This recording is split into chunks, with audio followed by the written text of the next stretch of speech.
They decreed that Socrates should drink the hemlock. His friends came to his prison and offered him an easy escape. They had bribed all the officials who stood between him and liberty. He refused. He was 70 years old now. Perhaps he thought it was time for him to die, and that he could never again die so usefully. "Be of good cheer," he told his sorrowing friends, "and say that you are bearing my body only." When he had spoken these words, he arose and went into the bath chamber with Crito, who bade us wait. And we waited, talking and thinking of the greatness of our sorrow. He was like a father of whom we were being bereaved, and we were about to pass the rest of our lives as orphans. When he came out, he sat down with us again. Not much was said. Then the jailer entered. "To you, Socrates, whom I know to be the noblest and gentlest and best of all who ever came to this place, I will not impute the angry feelings of other men, who rage and swear at me when, in obedience to the authorities, I bid them drink the poison. Indeed, I'm sure that you will not be angry with me. For others, as you are aware, and not I, are the guilty cause. And so fare you well, and try to bear lightly what must needs be. You know my errand." I return your good wishes and will do as you bid. Then, bursting into tears, the jailer turned away and went out. Socrates then turned to us and said, How charming the man is. Since I have been in prison, he has always been coming to see me. And now see how generously he sorrows for me. But we must do as he says. Crito, let the cup be brought. Yet the sun is still upon the hilltops, and many a one has taken the draught late. And after the announcement has been made to him, he has eaten and drunk, and indulged in sensual delights. Do not hasten then. There is still time.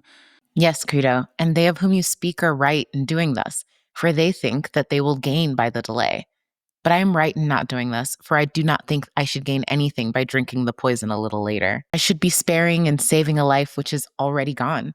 I could only laugh at myself for this. Please then do as I say and not refuse me. Crito, when he heard this, made the sign to the servant, and the servant went in and remained for some time, and then returned with the jailer, carrying the cup of poison. You, my good friend, who are experienced in these matters, shall give me directions how I am to proceed. "You have only to walk about until your legs are heavy, and then to lie down, and the poison will act."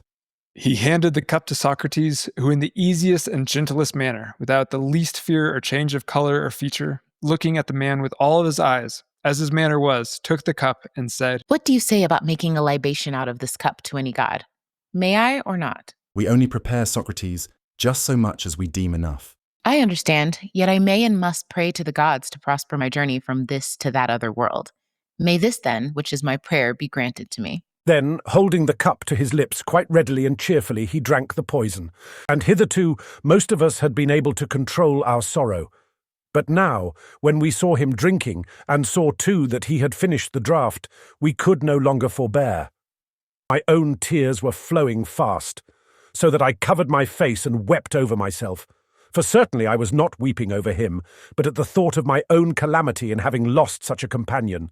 Nor was I the first, for Crito, when he found himself unable to restrain his tears, had gotten up and walked away. I followed, and at that moment Apollodorus, who had been weeping all the time, broke out into a loud cry which made cowards of us all. What is this strange outcry?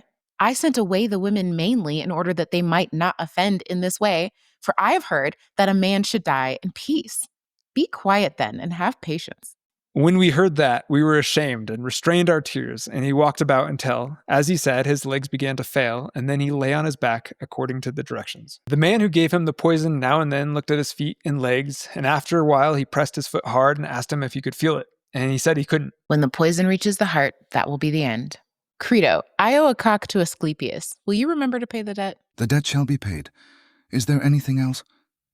There was no answer to this question, but in a minute or two a movement was heard, and the attendant uncovered him. His eyes were set, and Crito closed his eyes and mouth. Such was the end of our friend, whom I may truly call the wisest, the justest, the best of all men whom I have ever known.